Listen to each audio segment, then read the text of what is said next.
Hey everyone! A new pack of One Piece Vivre cards are out, so let's go over all the information that was revealed in this volume's batch, which includes major bounty reveals, clarity to Yamato's gender, and much more. For this video, I won't be talking about everything that was revealed as there's just far too much to list, so instead I'll be going over the most important stuff from both the Vivre card and the SBS. If you want a more in-depth look at everything that was in the cards, I highly suggest visiting the Library of Ohara site, where Arthur states everything in much more detail. Link to his site in the description box below. Now, in case you're not aware of what the Vivre cards are exactly, they are, in a nutshell, a collection of cards that act as information pages for places, things, or characters. And all the info that you see in this video and in these cards are canon to the actual story. Now this will actually be a two-part video, where in the first half I will be going over all the new Vivre card and SBS information, and in the second half I will be diving in depth into Yamato's character and gender, so stick around for that if you're interested. Be sure to like and subscribe while you're at it too, it really helps me and the channel out. Now without further delay, let's begin. Here we get our first look at what Dalton and Crocodile's devil fruits look like.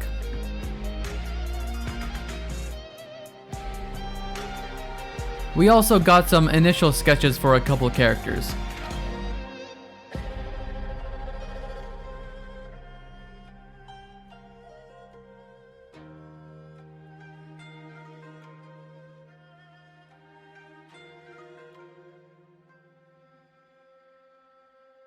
On to character information now.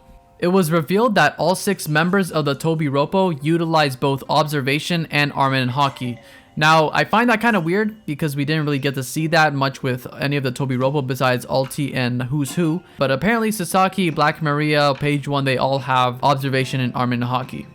Alright, let's start this off with the big man himself. Kaido is 59 years old, 710 centimeters tall, or 23 foot 3 inches, and born on the Grand Line. On his card, it states that Kaido is the strongest creature. That is his title, and nothing on the card says that he is said or called that by others. It's literally what he is, which means that he is the strongest character in One Piece.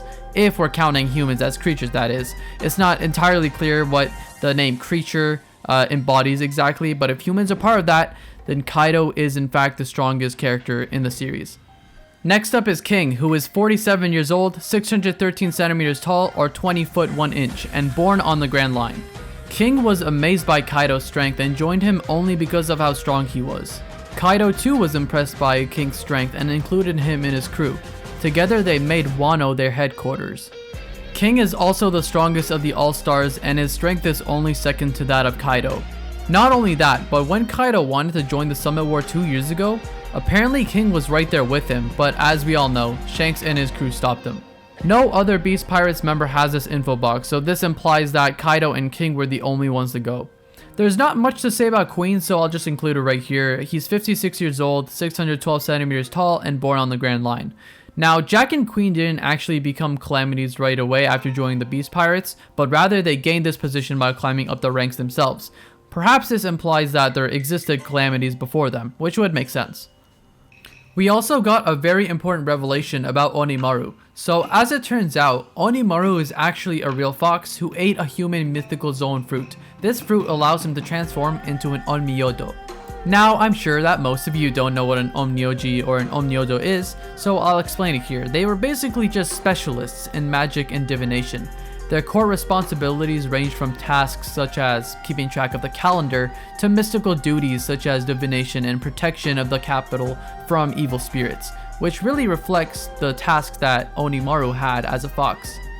Now, after Oden's death, Ushimaru, which was Onimaru's master, went to kill Kaido, but he failed and died in the process, so Onimaru was just essentially left alone.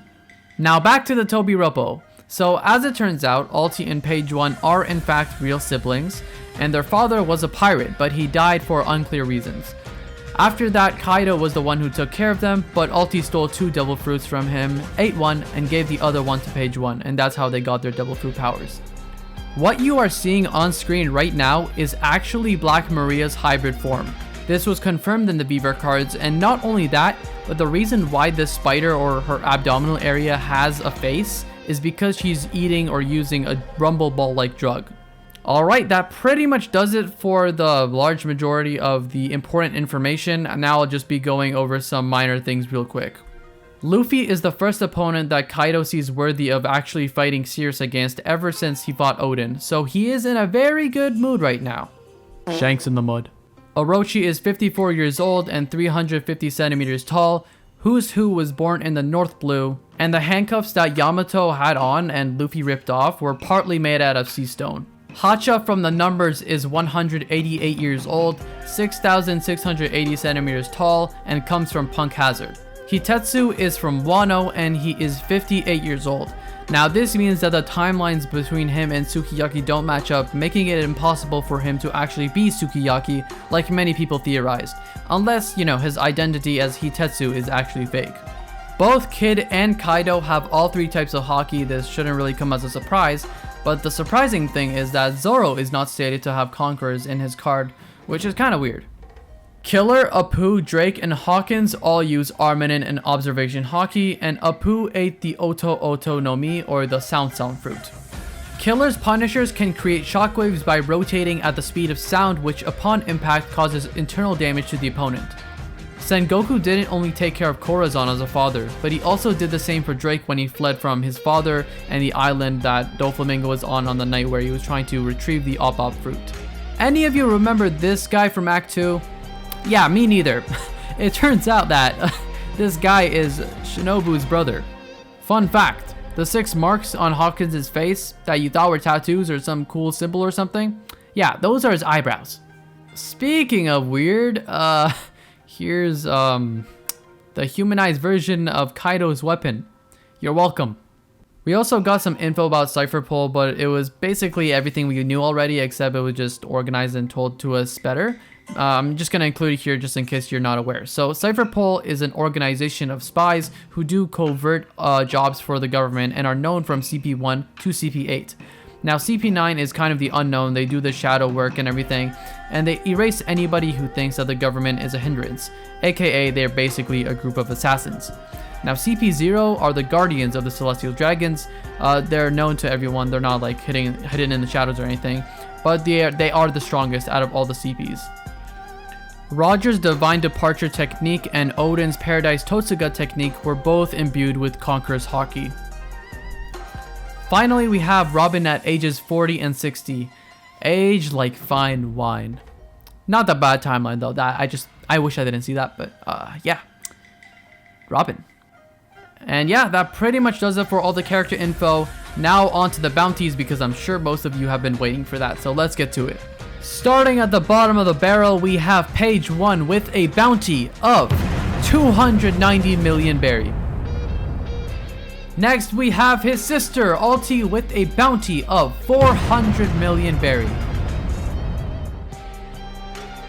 Next up, we have Sasaki with a bounty of 472 million. Most surprisingly, in third place, we have Black Maria with a bounty of 480 million. From the last of the Tobiropo, we have Who's Who with a bounty of 546 million berries. And last but not least, the Calamity, who we've been wanting to see the bounty for a very long time, King the Wildfire, coming in with a bounty of 1,390 million berries. And finally, our last bit of news from the SBS and Vivre cards, Yamato is finally considered and confirmed to be a female. Now, for the people that want to bring up Kiku's Vivre card as reasoning for Yamato being called a female, Kiku was labeled like a male as inside her Vivre card. The difference here is that Kiku's had another panel of info where it said that she identified as a female, where in Yamato's case, there's literally nothing. So, take it how you will. With that being said, that pretty much covers everything that was prominent within the SBS and Vivre cards. I went over all the info that I thought was worth talking about and showing to you guys. So that's pretty much the end of this first part of this video. If you want to stick around for the second part, by all means, go ahead. But it's not mandatory for any of the Vivre card or SBS information that you need. Now, before we dive right into this, I just want to give a quick little disclaimer that I'm not the one who made this analysis. It was actually by @QuitFromNola from Twitter. He's the one who told me to make this into a video for you guys, so I have his permission and everything. Just that I want to let you guys know this is not my own words, this is his. So he took a long time to type this all out and do the research and everything. So go give him a follow in the description box below. I'll put his Twitter there. And without further ado, let's go.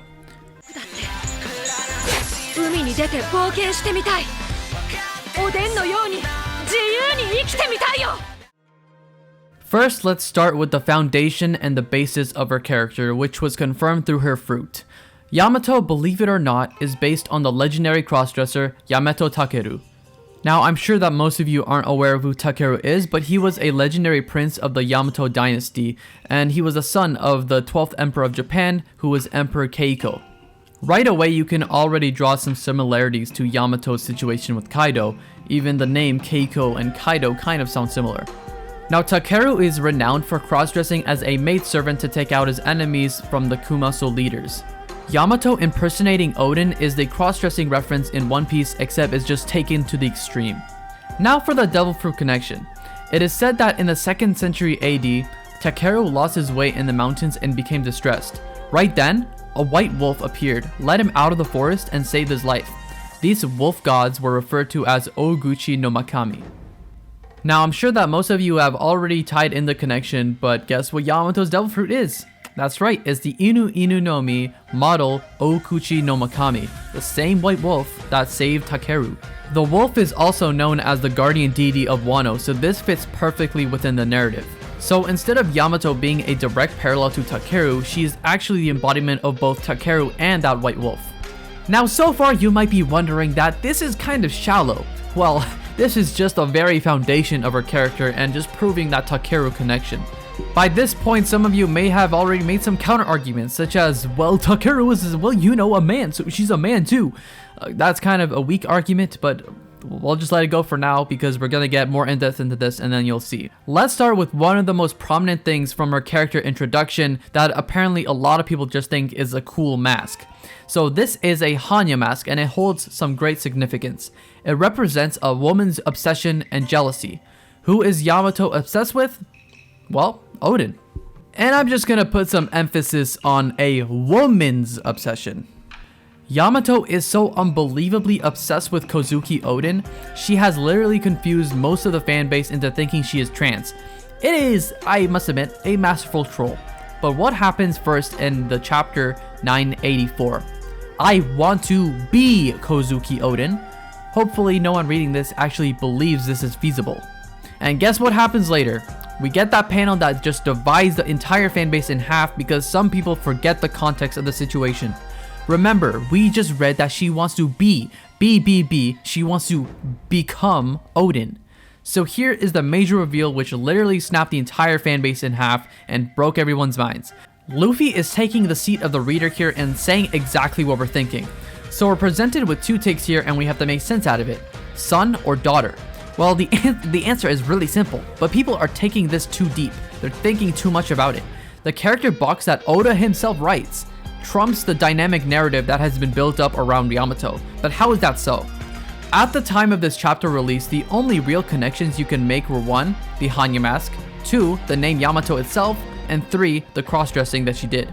Now, that is already more than enough information to get to the conclusion that she is in fact a girl, but how does this tie in deeper? In comes chapter 1016. As we can see, Kaido really wants or is forcing Yamato to be the shogun, telling her her fate. Although there are 3 intriguing points to take away here. Number 1, the shogun must be a male. Number 2, Kaido wants her to do it. Number 3, Yamato doesn't want to do it. Using the power of deductive reasoning, we can conclude that it is beneficial for Kaido in this case for his actual daughter to be the son. And being the force that he is, it isn't that hard to make it happen.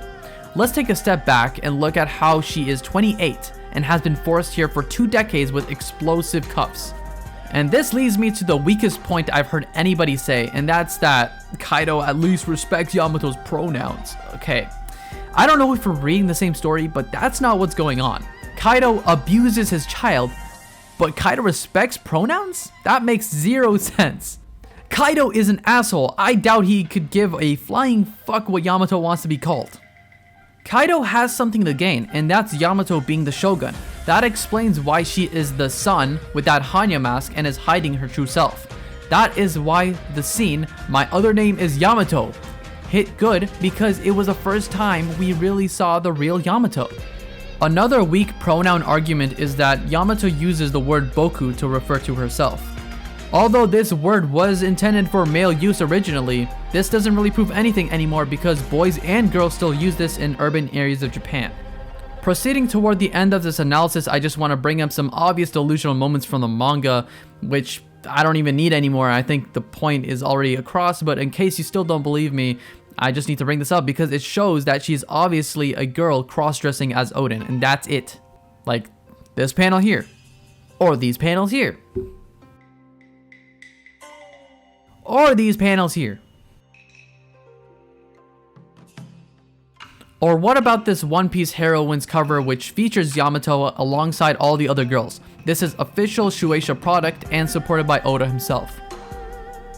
And what better way to end this entire analysis off by bringing up actual trans representation in the story in the form of Kiku.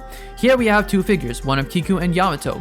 Kiku, being a trans character, is under the Grand Line Lady section, but Yamato isn't under the Grand Line Men section. I wonder why. And yeah, that pretty much wraps up this video. I'm sorry if I came out as a little condescending. I was just a bit annoyed because I've been called names and insults and transphobic and stuff like that by the community on Twitter, or the trans community on Twitter, when I clearly feel like I don't warrant that because I care about Kiku and how she wants to be represented in the story. I call her by her proper pronouns, but some people just don't seem to care about that for some reason, and they want to convince me that Yamato is in fact a man when it's not clear, and that's kind of up for interpretation, but people don't want to hear that. So, well, guess who's right now? But yeah, like the video if you liked it, subscribe to the channel for more future content like this, and I will see you all very, very soon. This is Soul, signing out.